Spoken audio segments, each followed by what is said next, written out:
বিসমিল্লাহির রহমানির রহিম। আসসালামু আলাইকুম ওয়া রাহমাতুল্লাহি ওয়া বারাকাতুহু। প্রিয় এলাকাবাসী, আপনাদের সবাইকে আমি দেশনেত্রী বেগম খালেদা জিয়া, বিএনপির ভারপ্রাপ্ত চেয়ারম্যান জনাব তারেক রহমান এবং বিএনপির প্রতিষ্ঠাতা শহীদ রাষ্ট্রপতি জিয়াউর রহমানের পক্ষ থেকে জানাচ্ছি কৃতজ্ঞতা এবং শুভেচ্ছা। আমি হাবিবুর রশিদ হাবিব, নির্বাচনী এলাকা ঢাকা ৯, বাংলাদেশ জাতীয়তাবাদী দল মনোনীত ধানের শীষ প্রতীকের প্রার্থী। আমার এলাকার নির্বাচনী এলাকা হচ্ছে ঢাকা ৯, সবুজবাগ, খিলগাঁও, মুগদা, এই ৩টা থানা এবং ১২টি ওয়ার্ড নিয়ে প্রায় ৪,৭০,০০০ ভোটার নিয়ে এই এলাকাটি প্রতিষ্ঠিত। আমাদের এই নির্বাচনী এলাকাটি একটি জনবহুল এলাকা। এখানে অনেকগুলি এলাকা নতুন করে, আগে বিগত দিনে এগুলি ইউনিয়ন ছিল, প্রায় 5টি ইউনিয়ন ছিল, এখন এগুলি 5টি ওয়ার্ডে রূপান্তরিত হয়েছে। আমাদের আগে অন্তর্ভুক্ত সিটি কর্পোরেশনের ওয়ার্ডগুলি এবং নতুন অন্তর্ভুক্ত ইউনিয়নগুলি যেগুলি ওয়ার্ডে রূপান্তরিত হয়েছে, সবগুলি এলাকার আমাদের নাগরিক সুযোগ সুবিধা অনেক অভাব রয়েছে এবং সেখানে আমাদের নাগরিকদের সিটি কর্পোরেশনে তারা ট্যাক্স দেয়, কিন্তু সিটি কর্পোরেশন একজন নাগরিক হিসাবে তার প্রাপ্য সুবিধা থেকে সে বঞ্চিত থাকে। সেই কারণে আমি এলাকার সন্তান হিসাবেই আমাকে আমার দল এই এলাকার থেকে মনোনয়ন দিয়েছে। আমি জাতীয়তাবাদী ছাত্র দলের একজন কর্মী থেকে আজকে এই পর্যায়ে এসেছি। আমি জাতীয়তাবাদী ছাত্র দলের আজকে যেই ওয়ার্ডে আমি বসবাস করি, এটি 27 নং ওয়ার্ড ছিল তৎকালীন, এখন 4 নম্বর ওয়ার্ড, ঢাকা দক্ষিণ সিটি কর্পোরেশনের বাসাবো মাদারটেক নিয়ে এই এলাকাটি গঠিত। এই এলাকার আমি ছাত্র দলের যুগ্ম আহ্বায়ক ছিলাম। পরবর্তীতে এই ওয়ার্ডের আমি সভাপতি হই। এর পরবর্তী পর্যায়ে আমি বৃহত্তর সবুজবাগ থানা, সবুজবাগ, খিলগাঁও, মুগদা, রামপুরা নিয়ে যে থানাটি, এই থানা ছাত্র দলের সাংগঠনিক সম্পাদক ছিলাম, সভাপতিও ছিলাম এবং 96 থেকে 2001 পর্যন্ত আমি ঢাকা মহানগর ছাত্র দলের সাংগঠনিক সম্পাদক দায়িত্ব পালন করি। পরবর্তী পর্যায়ে আমি মহানগর ছাত্র দলের সাধারণ সম্পাদক এবং আহ্বায়কের দায়িত্ব পালন করি। আমি ছাত্রদল কেন্দ্রীয় সংসদের আমি সম্পাদক, যুগ্ম সম্পাদক, সহসভাপতি এবং জাতীয়তাবাদী ছাত্র দলের কেন্দ্রীয় কমিটির সাধারণ সম্পাদকের দায়িত্ব পালন করি 2012-13 সালে। আমি আমার রাজনৈতিক জীবনে বিভিন্ন পদ পদবিতে ছিলাম।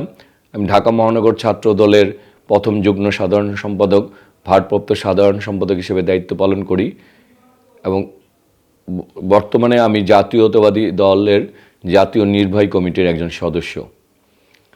এই দীর্ঘ পথ চলায় ফ্যাসিস্ট হাসিনা বিরোধী আন্দোলন সংগ্রাম করতে যেয়ে আমাকে প্রায় শতাধিক মামলার সম্মুখীন হতে হয়েছে, মিথ্যা বানোয়াট মামলা, এবং 6-7 বার প্রায় জেল খেটতে হয়েছে এবং ডিবিতে প্রায় 86 দিন আমি রিমান্ডে ছিলাম। আমাকে 6 বছর 9 মাস সাজা দেওয়া হয়েছিল। বিভিন্ন রাজনৈতিক প্রেক্ষাপটে আমাদেরকে বিভিন্ন প্রতিকূল অবস্থার মধ্যে জীবন অতিবাহিত করতে হয়েছে। রাজনৈতিক, ব্যক্তিগত, সামাজিক সকল ক্ষেত্রেই আমাদেরকে ফ্যাসিস্ট হাসিনা সরকারকে মোকাবেলা করতে হয়েছে। এই পথ চলতে যে আমরা অনেক সহযোদ্ধাকে হারিয়েছি। এলাকা ভিত্তিক আমাদের 2 জন ছাত্রনেতা এই সবুজবাগ থানা ছাত্র দলের সুজন এবং ফরাদ, এই 2 জন এখনও গুম রয়েছে এবং খিলগাঁও থানা ছাত্র দলের সাধারণ সম্পাদক জনিকে এই খিলগাঁও খেলার মাঠে হত্যা করা হয়েছে প্রায় 16টি গুলি করে। এছাড়াও আর হাজার হাজার নেতাকর্মী মামলা মোকদ্দমা, জেল, জুলুম, নির্যাতন, নিপীড়ন সহ্য করেই তারা এই 16টি বছর তাদের জীবনে অতিবাহিত করতে হয়েছে। তারপরেও আমরা দেশনেত্রী বেগম খালেদা জিয়ার যে আপোষহীন ভূমিকা, তিনি যে গণতন্ত্রের প্রশ্নে আপোষহীন ছিলেন তিনি যে এই দেশের প্রশ্নে, দেশের স্বাধীনতা সার্বভৌমত্বের প্রশ্নে মানুষের ভোটাধিকার, গণতন্ত্র আপোষহীন ছিলেন, সেই নেত্রীকে দেখেই আমরা সবসময় মনোবল পেয়েছি। আমাদের বিএনপির ভারপ্রাপ্ত চেয়ারম্যান জনাব তারেক রহমান 17টি বছর নির্বাসনে থেকে তিনি কিন্তু এই দলের প্রতিটি নেতা কর্মীর, তৃণমূল পর্যায়ের নেতা কর্মীদের খোঁজখবর রেখেছেন, তাদেরকে সাংগঠনিকভাবে শক্তিশালী করেছেন। তিনি প্রতিটি নেতা কর্মীর দুঃখে তাদের পরিবারের পাশে দাঁড়িয়েছেন, তাদের খোঁজখবর রেখেছেন। কখনোই নেতা কর্মীরা তাকে পায়নি অথবা তাদের দুঃখের সাথী উনি হননি, এটি কখনই হয়নি। তিনি সবসময় দলীয় নেতা কর্মীদের পাশে ছিলেন বলেই আমরা এতটি বছর ফ্যাসিস্ট স্বৈরাচার হাসিনার আমরা মোকাবেলা করতে সক্ষম হয়েছি। আর সেটি আমরা সক্ষম হয়েছি বলেই জুলাই আগস্টের এই ধারাবাহিকতা, জুলাই আগস্টের আন্দোলন, ছাত্র জনতার এই অভ্যুত্থানের মাধ্যমেই আমরা একটি নতুন বাংলাদেশের স্বপ্ন দেখছি। আমরা মনে করি যে আমাদের নেতা শহীদ রাষ্ট্রপতি জিয়াউর রহমান স্বাধীনতার ঘোষণা দিয়ে সশস্ত্র বিপ্লব করে আমাদেরকে মানচিত্র দিয়েছেন, আমাদেরকে পতাকা দিয়েছেন, আমাদেরকে 56,000 বর্গমাইল প্রিয় মাতৃভূমি উপহার দিয়েছেন। তেমনিভাবে আমাদের নেত্রী দেশনেত্রী বেগম খালেদা জিয়া, তিনি আমাদের বাংলাদেশের প্রতিবার যখন গণতন্ত্র হুমকির সম্মুখীন হয়েছে, গণতন্ত্র ভুলণ্ঠিত হয়েছে, তিনি আপোষহীন ভূমিকার কারণে প্রতিবারে গণতন্ত্র পুনরুদ্ধার হয়েছে। তিনি আপোষহীন ছিলেন বলেই আজকে আবারও বাংলাদেশের মানুষ নতুন গণতন্ত্রের স্বপ্ন দেখছে, নিজেদের ভোটাধিকারের স্বপ্ন দেখছে, স্বপ্ন বাস্তবায়নের চিন্তা ভাবনা করছে। সবুজবাগ, খিলগাঁও, মুগদা এই 3টি থানা নিয়ে ঢাকা 9 গঠিত। এই 3টি থানায় 12টি ওয়ার্ড রয়েছে। এই এলাকাটি এটি অত্যন্ত জনবহুল একটা এলাকা এবং এই এলাকায় বিভিন্ন পেশাজীবী লোক বসবাস করে। খেটে খাওয়া মানুষই এই এলাকায় বেশি বসবাস করে। এই এলাকার মানুষের সমস্যাই বেশি। এখানে রাস্তাঘাটের প্রশস্ততা নাই, রাস্তাঘাটেরও অপতুল্যতা রয়েছে, মানুষের চিকিৎসার সুযোগ সুবিধা নেই, মানুষের শিক্ষা, একজন বাবা তার বা বাবা মা অভিভাবকরা তার সন্তানকে যে শিক্ষা দিবে শিক্ষার সুযোগ নেই। স্কুল, আমাদের ভালো কলেজ নাই, শিক্ষা প্রতিষ্ঠান নাই। সেগুলির আমাদের শিক্ষা প্রতিষ্ঠান দরকার, ভালো স্কুল কলেজ দরকার, আমাদের হাসপাতাল দরকার, রাস্তাঘাট দরকার, রাস্তাঘাটের প্রশস্ততা দরকার, আমাদের জলাবদ্ধতার সমস্যা রয়েছে সেগুলি সমাধান দরকার, আমাদের যেসব খাল ভরাট হয়ে গেছে সেগুলি খনন করে সেগুলি উদ্ধার করা প্রয়োজন, আমাদের এলাকায় মানুষের নিরাপত্তাকে আরও বৃদ্ধি করা প্রয়োজন, মাদক মুক্ত করা প্রয়োজন, যানজট মুক্ত করা প্রয়োজন। আমাদের এখানে সমন্বিত এবং আমাদের এখানে মাঠের সমস্যা রয়েছে, কবরস্থানের সমস্যা রয়েছে। বিগত বিএনপি সরকারের সময় আমাদের সাবেক মেয়র ও মন্ত্রী জনাব মির্জা আব্বাস এলাকার অনেক উন্নয়ন করেছেন। সেই উন্নয়নগুলিকে আবার বাধাগ্রস্ত হয়েছে বিগত 16টি বছর।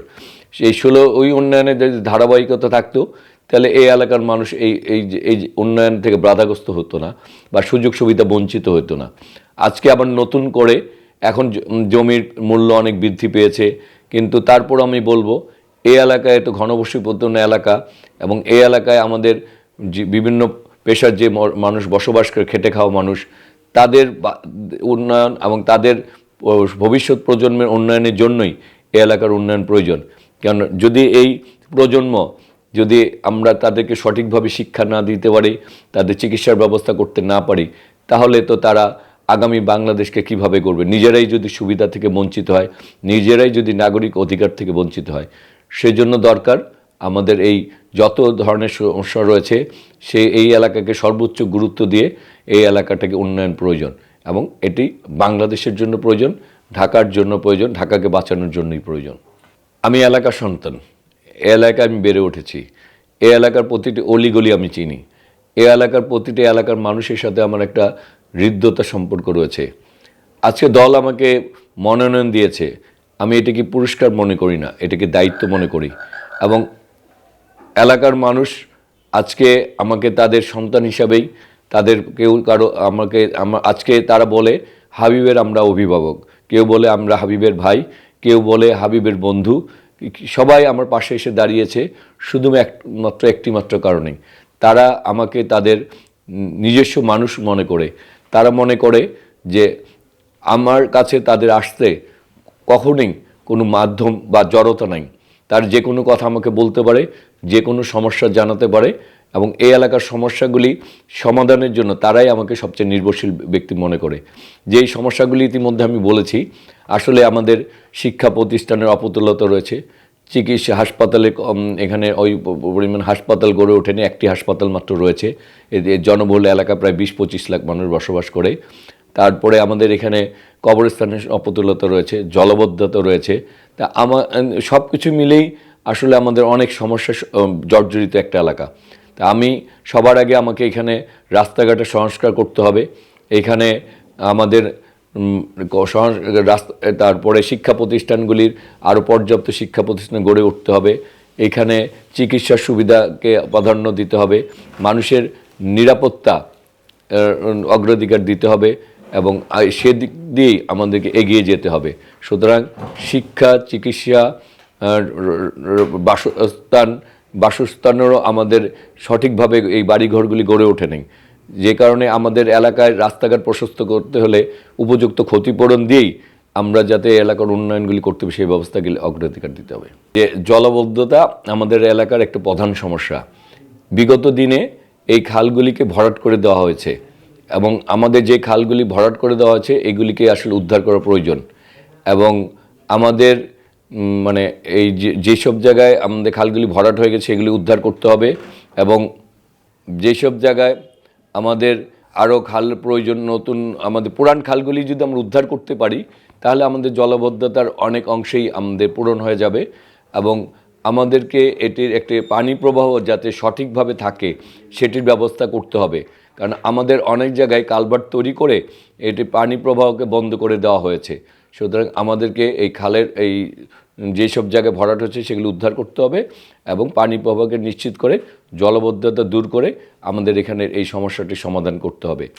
আর এই জলবদ্ধতার কারণেই আমাদের এখানে এই রাস্তাঘাটগুলি অনেক ক্ষেত্রে বৃষ্টি হলে আমাদের অনেক ক্ষেত্রে নষ্ট হয়ে যায়। আমাদের এখানে যে গ্যাসের সমস্যাটি রয়েছে এটি আসলে আমাদের শুধু এই এলাকায় নাই, আমাদের প্রতিটি ঢাকায় বেশিরভাগ এলাকায় গ্যাস সরবরাহের সংকট রয়েছে।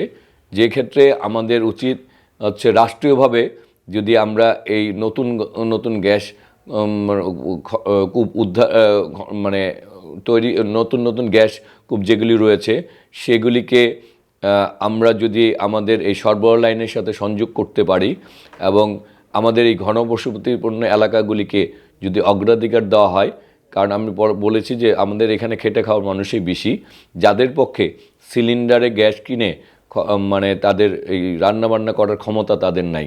যে কারণে আমি দাবি জানাচ্ছি এবং আমি অগ্রাধিকার দিব, আমাদের যদি সরকার গঠিত হয়, যে আমাদের এলাকায় যেহেতু এখানে খেটে খাওয়া মানুষ বেশি, সেই ক্ষেত্রে এই গ্যাস সংকট মানে সমস্যা সমাধানের জন্য এখানে যাতে অগ্রাধিকার দেওয়া হয়, নতুন নতুনভাবে আমাদের যাতে গ্যাস সরবরাহটাকে বৃদ্ধি করা হয়। আমরা তরুণদেরকে শুধু স্বপ্ন দেখাতে চাই না, আমাদের বিএনপির ভারপ্রাপ্ত চেয়ারম্যান তরুণদের জন্য পরিকল্পনা নিয়ে উনি আসছেন 25শে ডিসেম্বর। উনি বলেছেন আমরা আগামী দিনে এই তরুণদেরকে নিয়ে একটি নতুন প্রজন্মকে নিয়ে নতুন বাংলাদেশের স্বপ্ন বাস্তবায়ন করব, যেখানে তরুণদের লেখাপড়ার পরেই তাদের চাকরির সুবিধা হয়, যেখানে তরুণদেরকে উদ্যোক্তা হিসাবে উনি তৈরি করতে চান। উনি চান যে আমাদের শিক্ষা ব্যবস্থা যাতে উৎপাদনমুখী হয়, এবং আমাদের গতানুগতিক শিক্ষা ব্যবস্থাকে বাদ দিয়ে উনি চান বাস্তবসম্মত শিক্ষা ব্যবস্থা, যেখানে আমাদের তরুণদের নতুন চাকরির সুবিধা হবে, উদ্যোক্তা তৈরি হবে, তাদেরকে আমাদের বিদেশে আমরা তাদেরকে উপযুক্ত ট্রেনিং দিয়ে বিদেশে আমরা তাদেরকে পাঠিয়ে উপযুক্ত চাকরির ব্যবস্থা করতে পারবো। আমাদের শিক্ষা ব্যবস্থাকে এমনভাবে ঢেলে সাজানো হবে যে আমাদের ভারপ্রাপ্ত চেয়ারম্যান বলেছেন যে আমরা থার্ড ল্যাঙ্গুয়েজ একটা চালু করব, যাতে করে বাইরে যেয়ে তাদের চাকরির সুবিধা হয়। আমরা মোট কথা হচ্ছে তরুণদেরকে আমরা সময় উপযোগী করে তোলা এবং বাস্তবধর্মী শিক্ষা, উৎপাদনমুখী শিক্ষা ব্যবস্থার মাধ্যমে তাদেরকে ভবিষ্যৎ নাগরিক, সুনাগরিক হিসেবে এবং উপযুক্ত নাগরিক হিসেবেই গড়ে তুলতে চাই। ঢাকা ৯ হচ্ছে আমার একটি প্রাণের এলাকা। আমার হৃদয়ের স্পর্শের এলাকা। আমি বেড়ে উঠেছি এই এলাকায়, আমার জন্ম এই এলাকায়, প্রতিটি সময় এই এলাকায় আমি বেড়ে উঠেছি, এই এলাকার থেকে হাঁটি হাঁটি পা করেই আজকের এই জায়গায় আসা। এলাকাবাসীর কাছে আমার একটি আবেদন, সেটি হচ্ছে আপনারা আমার উপর বিশ্বাস রাখুন। আপনাদের সন্তান হিসাবে, এলাকার ছেলে হিসাবে আপনারা আপনাদের পাশে অতীত আমাকে পেয়েছেন। আপনাদের ব্যক্তিগতভাবে, রাজনৈতিকভাবে, সামাজিকভাবে আমি আমার এত রাজনৈতিক জীবনে কখনোই আপনারা আমার কাছে কখনোই কোনো এমন কিছু ব্যবহার বা এমন কিছু কর্মকাণ্ডর সাথে আমাকে লিপ্ত থাকতে দেখেননি যেটি আপনাদেরকে আঘাত করে মানসিকভাবে বা আমার কর্মকাণ্ড আপনাকে ক্ষতিগ্রস্ত করে। আমি যেহেতু এতদিন এই বিশ্বাসের জায়গাটা বজায় রাখতে পেরেছি, আগামী দিনে যখন আপনাদের ভোটের মাধ্যমে আমি নির্বাচিত হব, আপনারা যদি আমাকে ভোট দেন, সেই ক্ষেত্রে আমার দায়িত্বই থাকবে যে আপনাদের সেই বিশ্বাস, আপনাদের সেই আস্থাকে অক্ষুণ্ণ রাখা, এবং সর্বোচ্চ গুরুত্ব থাকবে এলাকার সমস্যা সমাধানে আমি আমার দলের কাছে, আমার দেশের কাছে, সরকারের কাছে এই সমস্যা সমাধানে আপনাদের সবাইকে নিয়ে আমরা ঐক্যবদ্ধভাবেই সেই কাজ করে আমাদের এলাকার মানুষের